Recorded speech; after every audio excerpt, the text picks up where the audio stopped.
আসসালামু আলাইকুম রহমতুল্লাহি অবরাকাতু। আপনি শহীদ রানা লিখেছেন, মেসেঞ্জারে লিখিত কবুল বললে কি বিয়ে হবে? না, মেসেঞ্জারে কেউ প্রস্তাব পাঠালো আর একজন কবুল বললে এতে বিয়ে হবে না, বরং ফিজিক্যালি উপস্থিত থেকে প্রস্তাব এবং সম্মতি থাকতে হবে, তারপর বিয়ে সম্পাদন হবে। এমডি তারেকুজ্জামান লিখেছেন, একজন লোক বলেছেন আজানের সময় আগে সালাত সালাম পাঠ করা নফল ইবাদত, কিন্তু কেউ যদি বাধা দেয় তাহলে ওই নফলটা ওয়াজিব হয়ে যায়। এ কথা কতটুকু সঠিক? আজানের আগে সালাত সালাম পাঠ করার কোনো নির্দেশনা আসলে কোরআন হাদিসে নেই। কেউ যদি বলে থাকেন তাকে রেফারেন্স দিতে বলবেন যে তিনি কোথায় পেয়েছেন এটি।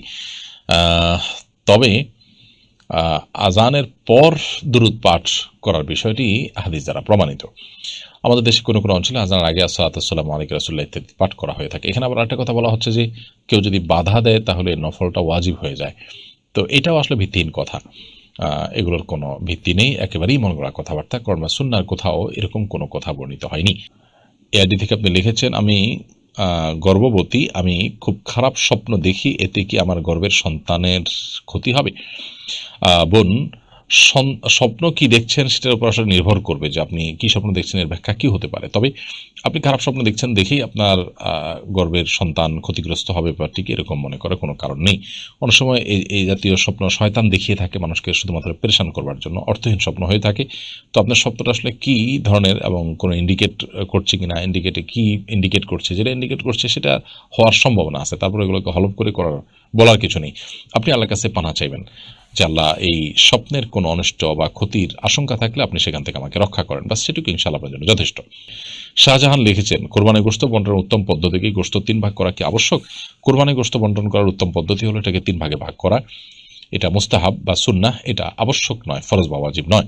যদি কেউ 3 ভাগে ভাগ না করে 2 ভাগ করেন কিংবা পুরাটুকুই রেখে দেন বা পুরোটুকুই দান করেন, তাতেও কিন্তু তার কোরবানি হয়ে যাবে। তবে উত্তম হলো 3 ভাগের 1 ভাগ নিজের জন্য রাখা, 1 ভাগ গরিব দুঃখী অসহায় অভাবী যানচাকারী ভিক্ষুক তাদেরকে দেওয়া, আরেক ভাগ আত্মীয় স্বজন অন্যদেরকে খাওয়ানো। তো 3 ভাগে ভাগ করাটা উত্তম, তবে 3 ভাগে ভাগ করাটা ফরজ কিংবা ওয়াজিব নয়। আজিজুল হক লিখেছেন, মোবাইল আসক্তি থেকে বাঁচার উপায় কি? মোবাইল আসক্তি থেকে বাঁচার উপায় হলো, এটি যদি কেউ কোনোভাবে নিয়ন্ত্রণ করতে না পারেন, প্রয়োজন তিনি বাটন ফোনে চলে যাবেন এবং একটু কষ্ট হলেও নিজের বিরুদ্ধে নিজে অপারেশন করার চেষ্টা করবেন। অর্থাৎ আপনি কোনোভাবে যখন দেখবেন যে মোবাইল থেকে বাঁচতে পারছেন না, তাহলে কমপক্ষে যে সেটটা স্মার্টফোন আছে, এই স্মার্টফোনের সেটটা আপনি বিক্রি করে দিয়ে বা এটা কাউকে দিয়ে বা এটা থেকে বেরিয়ে আসে আপনি সাধারণ বাটন ফোনে চলে যাবেন। একটু কিছু সময় কষ্ট করে যদি এটা করতে পারেন, তাহলে সেক্ষেত্রে মোবাইলের আসক্তির যে অভ্যাস হয়ে গেছে সেটা থেকে বেরিয়ে আসা অনেকখানি সম্ভবপর হয়।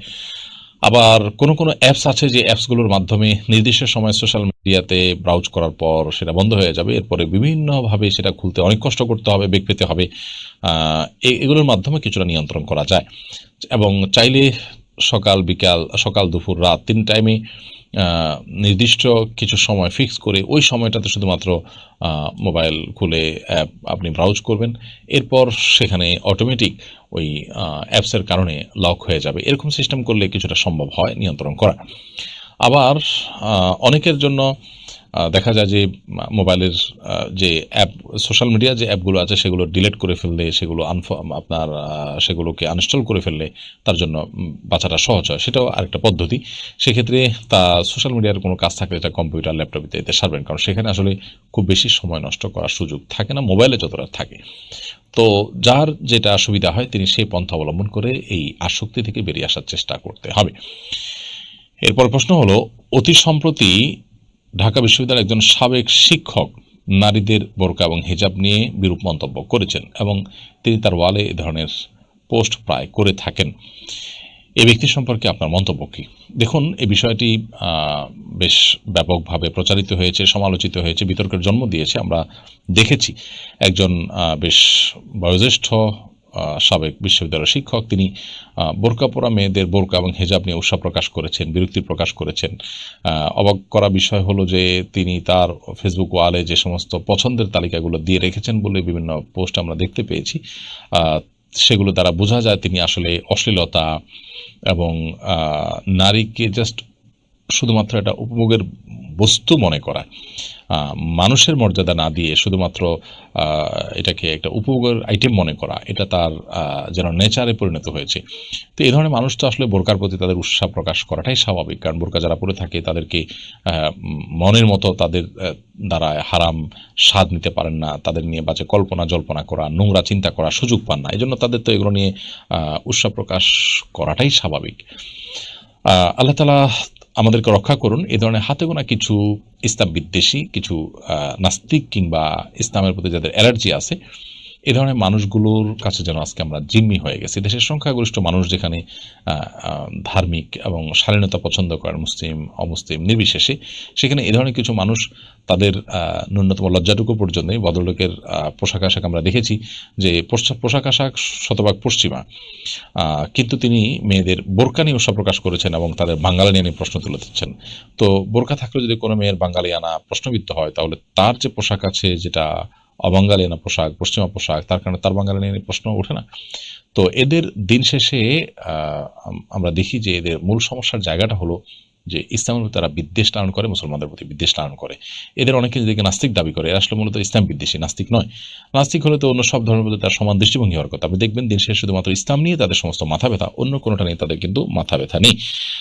অন্যান্য অনেক ধর্মে, বিশেষ করে খ্রিস্টান ধর্মে যদি আপনি বলেন যৌনতা, যৌনাচারের অনেক ব্যাপার স্যাপার আছে, সেখানে খ্রিস্টান ধর্মে কোনো পাদ্রীদের নিয়ে তাদের কখনো মাথা ব্যথা দেখবেন না। তাদের সমস্ত মাথা ব্যথা দেখবেন মুসলমানদেরকে নিয়ে, আলেম ওলামাদেরকে নিয়ে, দিন যারা প্র্যাকটিস করতে চান তাদেরকে নিয়ে। তো এই ধরনের মানুষগুলো আমাদের দেশের জন্য অভিশাপ। এরাই আমাদের দেশকে আজকে 12টা বাজিয়ে ছেড়েছে, আমাদের সমাজটাকে উচ্ছন্নে যাওয়ার পথে তারা নানাভাবে ভূমিকা পালন করছে। এদের কবল থেকে আমাদের দেশকে আল্লাহ তাআলা হেফাজত করুন, আমাদেরকে আল্লাহ তাআলা যার যার দায়িত্ব পালন করার তৌফিক দান করুন।